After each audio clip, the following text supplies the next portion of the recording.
കഴിഞ്ഞ ക്ലാസ്സിൽ നമ്മൾ എന്താണ്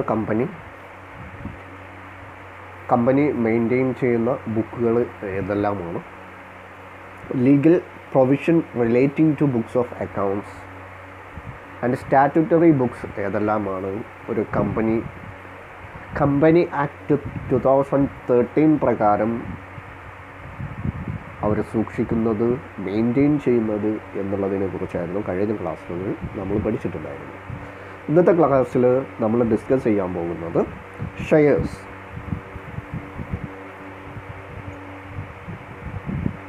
ഷെയർ എന്ന് പറഞ്ഞാൽ എന്താണ്, അതിൻ്റെ മീനിങ് എന്താണ് share capital and different phases or categories of share capital,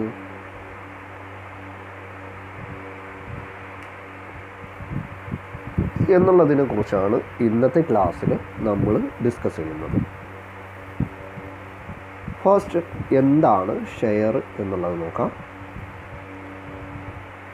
the capital share എന്താണ്? What is share? The capital of a company is divided into small unit. Each unit is called share. It is a unit of ownership of a company.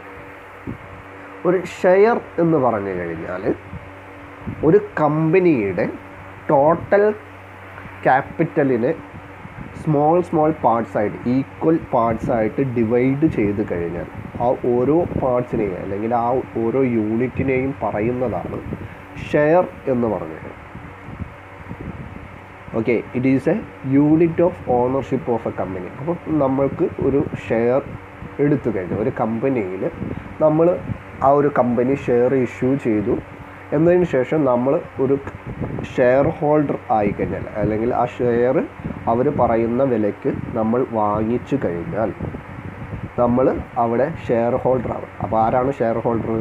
Who buy the share of a company, അയാളാണ് share holder എന്ന് പറയുന്നത്. ആ share ഹോൾഡർക്ക് ഏതൊക്കെ തരത്തിലുള്ള റൈറ്റാണ് ഉണ്ടാവുന്നത്? അപ്പോൾ നമ്മൾ നമ്മുടെ സ്ലൈഡിൽ ഒരു പിക്ചോറിക്കൽ റെപ്രസെൻറ്റേഷൻ, ഒരു ഗ്രാഫിക് റെപ്രസെൻറ്റേഷൻ കൊടുത്തിട്ടുണ്ട്. എന്താണ് ഷെയർ എന്നുള്ളത്? ഓണേഴ്സ് ക്യാപിറ്റൽ എന്നുള്ള രൂപത്തിൽ നമ്മൾ കുറച്ച് പോർഷൻ കൊടുത്തിട്ടുണ്ട്. അതിൽ ഓരോ ഷെയറിനെയും അല്ലെങ്കിൽ ആ ഒരു ഓണേഴ്സ് ക്യാപിറ്റലിനെ നമ്മൾ ഈക്വൽ ഡിവിഷനായിട്ട് ഓരോ യൂണിറ്റായിട്ട് ഡിവൈഡ് ചെയ്തിട്ടുണ്ട്. ആ ഒരു ചെറിയൊരു പോർഷനെയാണ് നമ്മൾ എന്തെന്ന് പറയുന്നത്? ഷെയർ എന്ന് പറയുന്നത്. Share capital is divided into small equal parts. Such a part is called share. ഒരു യൂണിറ്റ്, ആ ഒരു ഈക്വൽ പാർട്സിൽ നിന്ന് ഒരു യൂണിറ്റിനെയാണ് നമ്മൾ ഷെയർ എന്ന് പറയുന്നത്. If a person purchased one or more share of a company, he is a shareholder. ഒരു കമ്പനിയുടെ ഒരു ഷെയർ ഒരാൾ വാങ്ങിച്ചു കഴിഞ്ഞാൽ അയാളെയാണ് നമ്മൾ ഷെയർ ഹോൾഡർ എന്ന് വിളിക്കുന്നത്. അപ്പോൾ ഒരു ഷെയർ ഹോൾഡർ ആയിക്കഴിഞ്ഞാൽ അദ്ദേഹത്തിന് കിട്ടുന്ന അധികാരങ്ങൾ എന്തൊക്കെയാണെന്നുള്ളതാണ് നമ്മൾ നെക്സ്റ്റ് പറയാൻ പോകുന്നത്. He is the owner of that company. അദ്ദേഹം അതിൻ്റെ ഓണറായിട്ട് മാറുകയാണ്. Okay, he will get dividend. അദ്ദേഹത്തിൻ്റെ കയ്യിലുള്ള ഷെയറിന് ആനുപാതികമായിട്ടുള്ള കമ്പനി പോളിസിക്കനുസരിച്ച് അദ്ദേഹത്തിൻ്റെ ഷെയറിന് ഡിവിഡൻഡ്, ലാഭം കിട്ടും. Okay, returns is not fixed. പക്ഷേ ഷെയർ ഹോൾഡറിൻ്റെ റിട്ടേൺ എന്ന് പറയുന്നത് ഫിക്സഡ് ആയിട്ടുള്ള ഒരു എമൗണ്ട് ആയിരിക്കില്ല, ലാഭത്തിൻ്റെ ഒരു റേഷ്യോ ആനുപാതികമായിരിക്കും എന്ന് മാത്രം. Next is he was voting right. നമ്മുടെ ഡയറക്ടർ ബോർഡ് അല്ലെങ്കിൽ കമ്പനി തീരുമാനങ്ങളിൽ എടുക്കുന്ന ഡിസിഷനുകളിൽ അദ്ദേഹത്തിന് വോട്ടിംഗ് റൈറ്റ് ഉണ്ടായിരിക്കും. അപ്പോൾ നമ്മൾ ഒരു കമ്പനിയിലെ എന്ത് കാര്യങ്ങളിലും അദ്ദേഹത്തിൻ്റെ ഒപ്പീനിയൻ കേൾക്കാനും അല്ലെങ്കിൽ ഒപ്പീനിയൻ പ്രകടമാക്കാനും അദ്ദേഹത്തിന് ഒരു ഷെയർ ഹോൾഡർക്ക് റൈറ്റ് ഉണ്ടാവും എന്നുള്ളതാണ്. Next is high risk. High risk means ഒരു ഷെയർ എടുത്തു കഴിഞ്ഞാൽ അതെല്ലായ്പ്പോഴും ലാഭത്തിൽ മാത്രമായിരിക്കണമെന്നില്ല. അത് നഷ്ടത്തിലേക്ക് കൂപ്പുകുത്താനുള്ള സാധ്യതയുണ്ട്, അഥവാ നമ്മളുടെ പണം നഷ്ടമാവാനുള്ള സാധ്യതയുണ്ട്. It's A business. അതുകൊണ്ട് തന്നെ ഹൈ റിസ്ക് ആണ് എന്നുള്ളതാണ്. അപ്പോൾ ഇന്ന് നമ്മൾ 10 രൂപ കൊടുത്ത് വാങ്ങിച്ച ഷെയറിന് നാളെ 11 രൂപ ആയിട്ടേ നമ്മൾക്ക് വിൽക്കാൻ പറ്റുകയുള്ളൂ എന്നില്ല. ചിലപ്പോൾ ആ 10 രൂപ എന്ന് പറയുന്നത് 8 രൂപയിലേക്കും 9 രൂപയിലേക്കും കൂട്ടുകുത്താം. അപ്പോൾ അതാണ് ഹൈ റിസ്ക് എന്നതുകൊണ്ട് ഉദ്ദേശിച്ചത്. അപ്പോൾ എല്ലാവർക്കും എന്താണ് ഷെയർ എന്നുള്ളത് മനസ്സിലായിട്ടുണ്ടാവും. Share is the capital of a company is divided into small unit. Each unit is called a share. Okay, next is നമ്മൾക്ക് പഠിക്കാനുള്ളത് ഷെയർ ക്യാപിറ്റലിനെ കുറിച്ചാണ്. എന്താണ് share capital? The amount invested by the shareholder towards the face value of share is called share capital. Share capital എന്ന് പറഞ്ഞു കഴിഞ്ഞാൽ the amount invested by the shareholder towards the face value of share is called share capital. ഒരു company അവരുടെ പ്രവർത്തനത്തിന് ആവശ്യമായിട്ടുള്ള മൂലധനത്തിന് വേണ്ടിയിട്ട് നമ്മൾ പുറത്തേക്ക് ഇറക്കുന്ന അല്ലെങ്കിൽ നമ്മൾ ഇറക്കുന്ന ഫേസ് വാല്യൂയുടെ അടിസ്ഥാനത്തിൽ ആരെങ്കിലും ഷെയർ എടുത്തിട്ട് കൂടുന്നതിനെയാണ് ഷെയർ ക്യാപിറ്റൽ. അതിൽ നിന്ന് കിട്ടുന്ന എമൗണ്ടിനെയാണ് നമ്മൾ എന്തെന്ന് പറയുന്നത് ഷെയർ ക്യാപിറ്റൽ എന്ന് പറയുന്നത്. The amount invested by the share holders towards the face value of share. ആ എമൗണ്ട് ഷെയർ ഹോൾഡർ ഇൻവെസ്റ്റ് ചെയ്തിട്ടുള്ള എമൗണ്ട് എന്തിൻ്റെ പേരിൽ? നമ്മളുടെ കമ്പനി ഇഷ്യൂ ചെയ്തിട്ടുള്ള ഫേസ് വാല്യൂ ഓഫ് ഷെയർ, ആ ഒരു എമൗണ്ടിനെയാണ് നമ്മളെന്തെന്ന് പറയുന്നത് ഷെയർ ക്യാപിറ്റൽ എന്ന് പറയുന്നത്. Okay, share capital is the capital raised through the issue of shares. Share capital എന്നത് നമ്മുടെ കമ്പനിയുടെ ക്യാപിറ്റൽ എമൗണ്ട് അല്ലെങ്കിൽ വർക്കിംഗ് ക്യാപിറ്റൽ റൈസ് ചെയ്യുന്നതിന് വേണ്ടിയിട്ടാണ് നമ്മൾ എന്ത് ചെയ്യുന്നത് ഇഷ്യൂ ചെയ്യുന്നത്. അത് എങ്ങനെയാണ് ഷെയർ ക്യാപിറ്റൽ കളക്ട് ചെയ്യുന്നത് എന്ന് ചോദിച്ചാൽ ഇഷ്യൂ ഓഫ് ഷെയർസിലൂടെ നമ്മളുടെ കമ്പനിയുടെ ഷെയർ പബ്ലിക്കിന് ഇഷ്യൂ ചെയ്തുകൊണ്ടാണ് നമ്മൾ ഷെയർ ക്യാപിറ്റൽ എമൗണ്ട് റൈസ് ചെയ്യുന്നത് അല്ലെങ്കിൽ ക്യാപിറ്റൽ റൈസ് ചെയ്യുന്നത് എന്നുള്ളതാണ്. Next is types of capital. ഏതൊക്കെ തരത്തിലുള്ള ക്യാപിറ്റലുകളാണ് ഉള്ളത് എന്നുള്ളതാണ്. അല്ലെങ്കിൽ different phases or categories of share capital എന്ന് പറയാം. Authorised capital and issued capital, subscribed capital and called up capital, paid up capital and reserve capital. ഇതിൽ ഓരോന്നും നമ്മൾക്ക് എന്താണെന്ന് നോക്കാം. First one is authorised capital. എന്താണ് authorised capital? It is the amount of capital which a company is registered. Authorized capital എന്ന് പറഞ്ഞാൽ the capital with which a company is registered is called authorized capital. It is the amount mentioned in the memorandum. It is the maximum amount of capital that a company can issue. It is called nominal or registered capital. Authorised capital എന്ന് പറഞ്ഞു കഴിഞ്ഞാൽ on the time of registration അവരുടെ മെമ്മോറാണ്ടത്തിൽ mention ചെയ്തിട്ടുള്ള ഒരു capital amount അല്ലെങ്കിൽ ആ ഒരു fully maximum എമൗണ്ടിനെയാണ് നമ്മൾ എന്തെന്ന് പറയുന്നത് ഓതറൈസ്ഡ് ക്യാപിറ്റൽ എന്ന് പറയുന്നത്. ഓക്കെ, ഈ ഓതറൈസ്ഡ് ക്യാപിറ്റലിൻ്റെ ഒരു ഭാഗം മാത്രമേ നമുക്ക് എന്ത് ചെയ്യാൻ പറ്റുള്ളൂ ഇഷ്യൂ ചെയ്യാനായിട്ട് സാധിക്കുകയുള്ളൂ. അപ്പം it is the maximum amount of capital. ഇതാണ് ഒരു കമ്പനിയുടെ maximum amount of capital that A company can issue. ഒരു കമ്പനിക്ക് ഇഷ്യൂ ചെയ്യാൻ സാധിക്കുന്നത്. ഓക്കെ, ഇനി ഇതിനെ തന്നെ നമ്മൾ ഓതറൈസ്ഡ് ക്യാപിറ്റലിനെ തന്നെ നോമിനൽ ക്യാപിറ്റൽ എന്നും അതുപോലെ തന്നെ രജിസ്ട്രേഡ് ക്യാപിറ്റൽ എന്നും പറയും. Next is issued capital. എന്താണ് issued capital? It is the part of authorised capital that is issued to the public. The remaining part of the authorised capital is unused capital. Unissued capital. Issued capital എന്ന് പറഞ്ഞു കഴിഞ്ഞാൽ it is the part of authorised capital. ഇതൊരു authorised ക്യാപിറ്റലിൻ്റെ പാർട്ടാണ്. Authorised capital എന്ന് പറഞ്ഞു കഴിഞ്ഞാൽ it's a total amount, maximum amount ആണ്.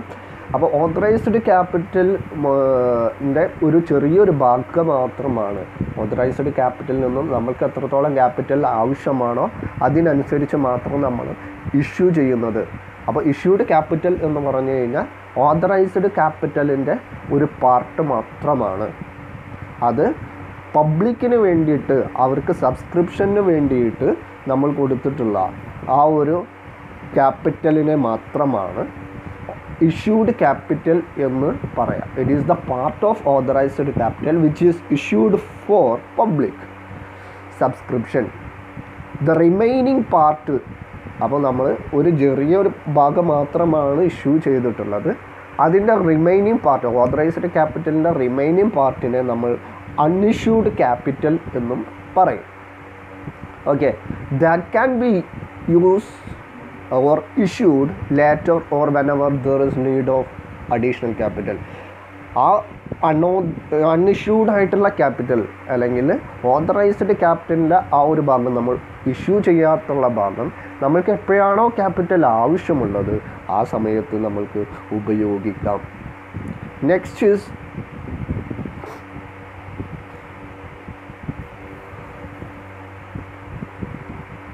subscribed capital or called up capital.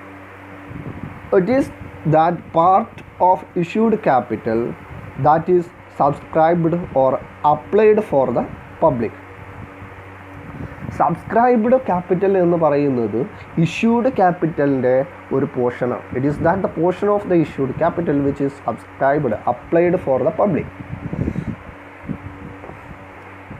If all the shares are fully subscribed by the public, subscribed capital will be at the same as issued capital.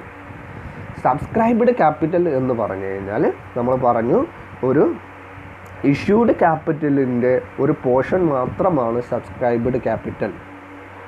അഥവാ നമ്മൾ issue ചെയ്തിട്ടുള്ള എല്ലാ ക്യാപിറ്റലും if the shares are fully subscribed by the public, subscribed capital will be the same as issued capital.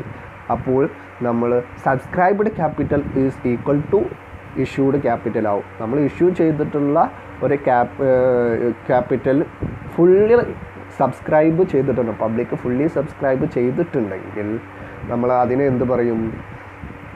അതിനെയാണ് subscribed capital is equal to issued capital എന്ന് പറയുന്നത്. അപ്പം subscribed capital എന്ന് പറഞ്ഞു കഴിഞ്ഞാൽ ഇഷ്യൂഡ് ക്യാപിറ്റലിൻ്റെ ഒരു ഭാഗം മാത്രമാണ്. പക്ഷേ ഇഷ്യൂഡ് ക്യാപിറ്റൽ ഫുള്ളി സബ്സ്ക്രൈബ് ചെയ്തിട്ടുണ്ടെങ്കിൽ അവിടെ if all the shares are fully subscribed by the public, subscribed capital will be same as issued capital. The balance of the issued capital is called unsubscribed capital. നമ്മൾ issue ചെയ്തിട്ടുള്ളതിൽ നിന്ന് ചില സമയത്ത് unsubscribed ആയിട്ടുള്ള capital അല്ലെങ്കിൽ issue ചെയ്യാത്ത balance issue capital ഉണ്ടായിരിക്കും. അതിനെയാണ് നമ്മൾ അൺസബ്സ്ക്രൈബ്ഡ് ക്യാപിറ്റൽ എന്ന് പറയുന്നത്. Next is called up capital. എന്താണ് called up capital? It is the amount of subscribed capital that is asked by the company to pay. It is the amount of subscribed capital that is asked by the company to pay. It is the amount of the subscribed capital which the directors have called from the shareholders. It is the amount. A company may not require the full amount immediately on the shares subscribed by shareholders. ആരൊക്കെയാണോ shareholders അല്ലെങ്കിൽ ആരൊക്കെയാണോ ആ by ചെയ്തിട്ടുള്ളത് നമ്മൾ issued capital, അവരിൽ നിന്ന് സ്വീകരിക്കുന്ന amount called up capital എന്ന് പറഞ്ഞു കഴിഞ്ഞാൽ അവരിൽ നിന്ന് നമ്മൾ ഡയറക്ടേഴ്സ് അല്ലെങ്കിൽ ഡയറക്ടേഴ്സ് ആ ഒരു സ്വീകരിക്കുന്ന എമൗണ്ടിനെയാണ് കോൾഡ് അപ്പ് ക്യാപിറ്റൽ അല്ലെങ്കിൽ ആ എമൗണ്ട് ഓഫ് ഇഷ്യൂ ചെയ്തിട്ടുള്ള ഷെയറിൽ നിന്ന് ഷെയർ ഹോൾഡേഴ്സിൽ നിന്ന് അതിനെയാണ് കോൾഡ് അപ്പ് ക്യാപിറ്റൽ എന്ന് പറയുന്നത്. Okay, next is paid up capital or reserve capital. It is the portion of called up capital that is actually paid by share holders. Paid up capital എന്ന് പറഞ്ഞു കഴിഞ്ഞാൽ നമ്മൾ നേരത്തെ പറഞ്ഞ കോൾഡ് അപ്പ് ക്യാപിറ്റലിൻ്റെ ഒരു ഭാഗമാണ് ഷെയർ ഹോൾഡേഴ്സ് ആക്ച്വലി പെയ്ഡ് ആയിട്ടുള്ള അല്ലെങ്കിൽ കൊടുത്തു കഴിഞ്ഞിട്ടുള്ള ആ ഒരു ഇതിനെയാണ് പെയ്ഡ് അപ്പ് ക്യാപിറ്റൽ എന്ന് പറയുന്നത്. This that portion of the called up capital which is actually paid up by the share holders. Share holders actually paid ചെയ്ത് കഴിഞ്ഞിട്ടുള്ള ആ ഒരു ഇതിനെയാണ് പെയ്ഡ് അപ്പ് ക്യാപിറ്റൽ എന്ന് പറയും. Any unpaid balance on the called up capital is known as unpaid capital. Called up ചെയ്തിട്ടുള്ള ക്യാപിറ്റലിൽ നിന്ന് നമ്മൾ കൊടുക്കാത്ത ക്യാപിറ്റൽ അല്ലെങ്കിൽ ആ ഒരു ഷെയർ ഹോൾഡർ ഉണ്ടെങ്കിൽ അവരെയാണ് നമ്മൾ unpaid capital calls in arrears എന്ന് പറയുന്നത്. അതായത് ഡയറക്ടേഴ്സ് കൊടുക്കാൻ പറഞ്ഞിട്ടും ഷെയർ എടുത്തിട്ടുണ്ട് അവരിൽ നിന്ന് കൊടുക്കാത്തവർ ഉണ്ടെങ്കിൽ അവരെയാണ് അല്ലെങ്കിൽ അതിനെയാണ് നമ്മൾ എന്തെന്ന് പറയുന്നത് calls in arrears or unpaid capital എന്ന് പറയുന്നത്. Next is reserve capital. എന്താണ് റിസർവ് ക്യാപിറ്റൽ എന്നുള്ളത്? It is that the portion of uncalled capital. Reserve capital എന്ന് പറഞ്ഞു കഴിഞ്ഞാൽ it is the portion of uncalled capital that is kept as reserve and will be called up only at the time of winding up. Reserve capital എന്ന് പറഞ്ഞു കഴിഞ്ഞാൽ ഇത് ഒരു uncalled ക്യാപിറ്റലിൻ്റെ ഒരു ഭാഗം മാത്രമാണ്. അപ്പോൾ it is kept as A reserve ആയിട്ട് നമ്മൾ ഇത് ഇഷ്യൂ ചെയ്തിട്ടുണ്ടായിരിക്കില്ല, അല്ലെങ്കിൽ അൺകോൾഡ് ആയിരിക്കും. നമ്മളിപ്പോൾ നേരത്തെ ഇഷ്യൂ ചെയ്തിട്ടുള്ളതിൽ നിന്ന് കോൾഡ് അപ്പ് ആയിട്ടുള്ള ക്യാപിറ്റൽ ഉണ്ടായിരുന്നു. പക്ഷേ ഇത് നമ്മൾ ഇഷ്യൂ ചെയ്തിട്ടുണ്ടായിരിക്കും, പക്ഷേ ഇത് കോൾഡ് അപ്പ് ആയിട്ടുണ്ടായിരിക്കില്ല. ഇത് നമ്മൾ വിളിക്കുന്നത് only at the time of winding up ടൈമിൽ മാത്രമാണ് കോൾഡ് അപ്പ് ആവുന്നത്. It is not compulsory to create reserve capital. Reserve capital create ചെയ്യണം എന്നുള്ളത് എന്തല്ല കമ്പൽസറി ആയിട്ടുള്ള ഒരു കാര്യമല്ല. A special resolution is required to create reserve capital. Reserve capital create ചെയ്യണം എന്നുണ്ടെങ്കിൽ ഒരു സ്പെഷ്യൽ റെസൊല്യൂഷൻ തന്നെ ആവശ്യമാണ്. അപ്പോൾ ഈ വൈൻഡിങ് അപ്പ് ടൈമിൽ കമ്പനി നഷ്ടത്തിലോടുന്ന സമയത്തോ അല്ലെങ്കിൽ കമ്പനി അവസാനിപ്പിക്കാനായിട്ട് നമ്മൾ തീരുമാനിക്കുന്ന സമയത്ത് നമ്മൾക്കുണ്ടാകുന്ന ലയബിലിറ്റീസ് മീറ്റ് ചെയ്യുന്നതിന് വേണ്ടിയിട്ടുള്ള ആവശ്യങ്ങൾക്കെല്ലാമായിരിക്കും നമ്മൾ ഈ റിസർവ് ക്യാപിറ്റൽ കൂടുതലായിട്ടും യൂസ് ചെയ്യുന്നത്. Next is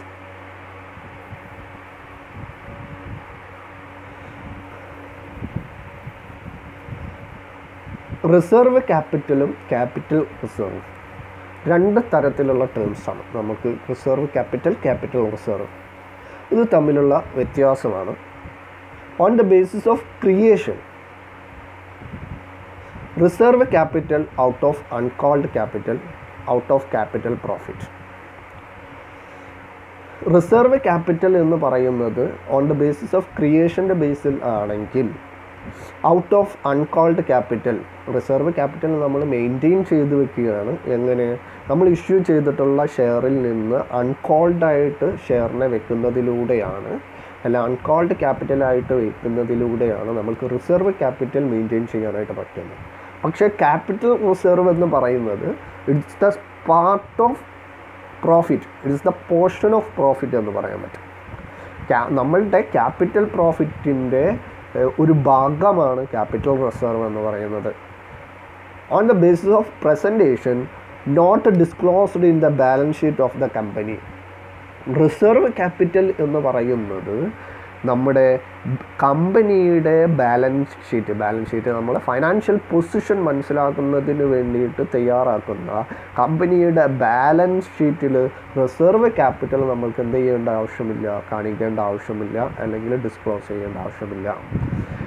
but capital reserve it is shown on the liability side of the balance sheet. പക്ഷേ ക്യാപിറ്റൽ റിസർവ് എന്ന് പറയുന്നത് പ്രോഫിറ്റിൻ്റെ ഒരു ഭാഗമായതുകൊണ്ട് തന്നെ ബാലൻസ് ഷീറ്റ്, കമ്പനിയുടെ ബാലൻസ് ഷീറ്റിൽ ലയബിലിറ്റീസ് സൈഡിൽ ഇത് കാണിക്കണം.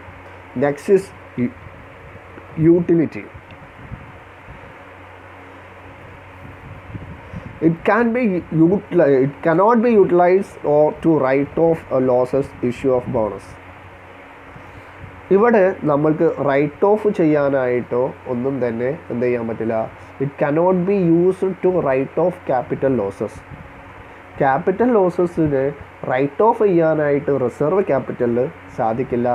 But it can be used to write off capital losses. Capital ലോസസിനെ ഇത് ക്യാപിറ്റൽ റിസർവിലൂടെ നമുക്ക് എന്ത് ചെയ്യാനായിട്ട് സാധിക്കും?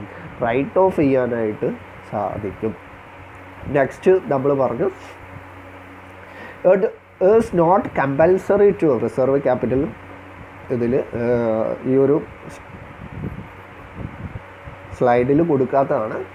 Reserve capital is not compulsory to create reserve capital. Compulsory reserve capital എന്ന് പറയുന്നത് ഒരു നിർബന്ധമായിട്ടുള്ള ഒന്നല്ല റിസർവ് ക്യാപിറ്റൽ ക്രിയേറ്റ് ചെയ്യണമെന്നുണ്ട്. പക്ഷേ ക്യാപിറ്റൽ റിസർവ് എന്ന് പറയുന്നത് ഒരു കമ്പനിയെ സംബന്ധിച്ചിടത്തോളം കമ്പനി ആക്ട് പ്രകാരം ക്യാപിറ്റൽ റിസർവ് ഈസ് കമ്പൽസറിയാണ്. അപ്പോൾ it is compulsory to create capital reserve case of capital profit earned by the company. Reserve capital one special resolution is required to create a reserve capital, but capital reserve no special resolution is required for capital reserve. അപ്പോൾ ഇത്രയാണ് ഇന്നത്തെ ക്ലാസ്സിൽ നമ്മൾക്ക് പഠിക്കാനുള്ളത്. നമ്മൾ പഠിച്ചത് എന്താണ് share capital എന്താണ്, അതിൻ്റെ ഡിഫറെൻറ്റ് ഫേസസ് ഓഫ് ഷെയർ ക്യാപിറ്റലിനെ കുറിച്ച് പഠിച്ചു. At last difference between share capital reserve capital and capital reserve എന്താണെന്ന് പഠിച്ചു. ഇത്രയൊക്കെയാണ്. Thank you.